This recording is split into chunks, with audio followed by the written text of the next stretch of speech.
माँ बेटी से, मायका तेरा सहारा है, पर ससुराल ही तेरा असली घर है। माँ की एक सही सीख खुद की बेटी के घर को ही नहीं, बल्कि कई टूटते रिश्तों को फिर से जोड़ भी सकती है। सास अपनी बहू से, बेटी, माँ ही बच्चे की सबसे पहले गुरु होती है और सीखने की पाठशाला भी। इसलिए बहू माँ चाहे तो बेटी का टूटा घर और टूटा रिश्ता दोनों जोड़ भी सकती है, तो हमेशा के लिए तबाह भी कर सकती है। आज तूने वापस अपना घर बसाकर और मायके से ससुराल आकर यह साबित कर दिया कि तेरी माँ के संस्कार आदरणीय ही नहीं बल्कि सराहनीय भी हैं। नेहा की शादी को 2-3 साल हो चुके थे। वह ससुराल में सबको खुश रखने की पूरी कोशिश करती थी। काफ़ी हद तक ससुराल वाले खुश भी थे, लेकिन कभी कभी छोटी छोटी बातों पर उसकी सास से तकरार हो जाती थी, क्योंकि सास कौशल्या देवी सीधी बात ना बोल के बातों को समझने और समझाने के बदले वो बहू को ही खरी खोटी सुनाती थी। साथ में नेहा के मायके वालों को भी घसीट लेती थी। बस यही बात नेहा को चुभ जाती थी, क्योंकि बहू नेहा की शिकायत यह होती कि गलती मुझसे हुई है तो बुरा भला बोलना है तो मुझे ही बोलो, ना कि मेरे मायके वालों को, खासकर मेरी माँ को तो बिल्कुल ना बोलो। यही तकरार और छोटी छोटी बातों पर कमी निकालना, ज़रूरत से ज़्यादा रोक टोक और उनके कड़वे ताने उनके रिश्ते का मनमुटाव का कारण थी। ऐसे ही समय बीत रहा था। एक दिन कौशल्या देवी ने रात को ही अनमने ढंग से नेहा को बता दिया था कि कल सुबह पूजा है, घर में हो तो ध्यान से स्टोर रूम से पुश्तैनी चांदी की थाली और कटोरी गिलास निकाल लेना और धो मांज के रख देना, मेहरबानी होगी तुम्हारी। अगले दिन नेहा नहा धोकर पूजा पाठ कर बाकी सारे काम छोड़कर सोचा सबसे पहले सासू माँ ने जो काम बोला था रात में वो पहले कर लूँ। जल्दी से भागकर स्टोर रूम से सारे चांदी के बर्तन ले आई।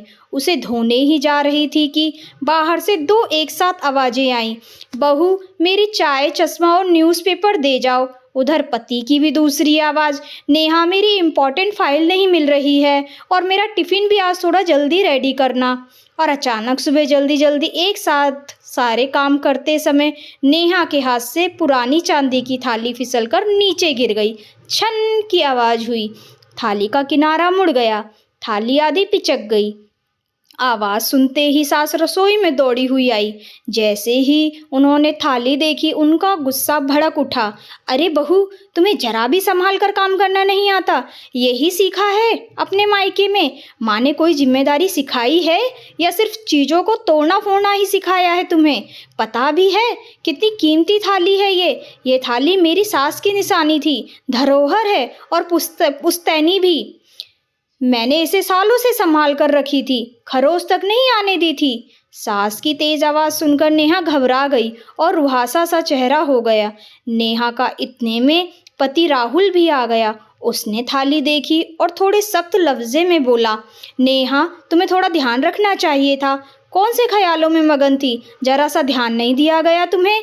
पता भी है माँ की ये थाली बहुत लगाव से रखी है, बहुत केयरलेस हो गई हो तुम।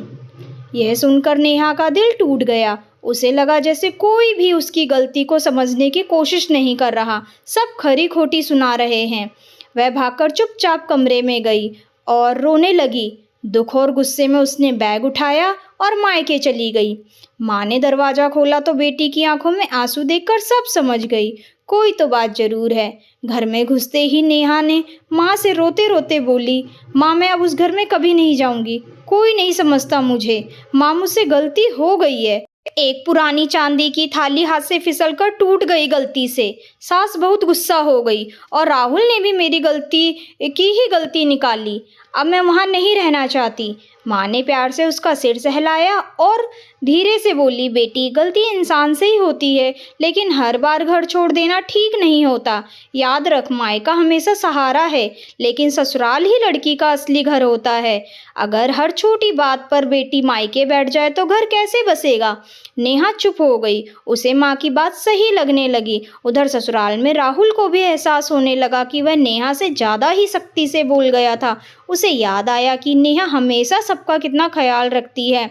अगले दिन राहुल मायके गया और नेहा से बोला, नेहा मुझसे गलती हो गई, मुझे तुम्हें समझाना चाहिए था, तुम्हारा दिल नहीं दुखाना चाहिए था, चलो घर चलते हैं। माँ ने आगे कहा, बेटी घर बसाना आसान नहीं होता, कभी झुकना पड़ता है, कभी समझना पड़ता है, लेकिन जब तू प्यार और धैर्य से रिश्ते निभाएगी तो वही लोग तुझे सबसे ज़्यादा मानेंगे। माँ की ये सीख नेहा के दिल में अब अच्छे से उतर गई। तब नेहा ने पति से कहा, चलो अपने घर चलते हैं। अब नेहा के मन से ससुराल के प्रति सारा मैल निकल गया। अब ससुराल वालों के लिए नेहा की आंखों में प्यार और मन में इज्जत थी। फिर पति राहुल ने भी सासू माँ का धन्यवाद किया कि माँ हो तो मेरे जैसी। खिलखिला के सब हंस पड़े। अब नेहा ससुराल आ गई। सास के पास जाकर बोली, माँ जी मुझसे गलती हो गई, मुझे माफ़ कर दीजिए। सास का गुस्सा अब शांत हो चुका था। उन्होंने धीरे से कहा, बहू, चीज टूटने से ज़्यादा दुख इस बात का था कि तुम घर छोड़कर चली गई। घर की चीज़ें फिर आ सकती हैं, लेकिन रिश्ते टूट जाएं तो उन्हें तो जोड़ना मुश्किल होता है। मैं तो आज हूँ तो बोल देती हूँ, मर गई तो कौन बोलेगा। मत बुरा माना कर पगली मेरी बातों को, आदत है मेरी, जीते जी मुझे पोते का मुंह दिखा दे, फिर भले ही चाय में जहर देकर मार दियो।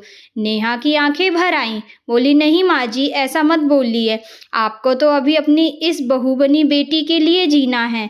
नेहा को उस वक्त माँ की सीख याद आ गई। उस दिन उसे समझ आ गया, मायका हमेशा दिल को सहारा देता है, लेकिन ससुराल को अपनाने से ही एक लड़की का घर सच में बसता है। सीख, माँ की एक सही सीख कई टूटते रिश्तों को फिर से जोड़ सकती है। स्टोरी अच्छी लगी हो तो चैनल को लाइक, सब्सक्राइब और शेयर जरूर करें।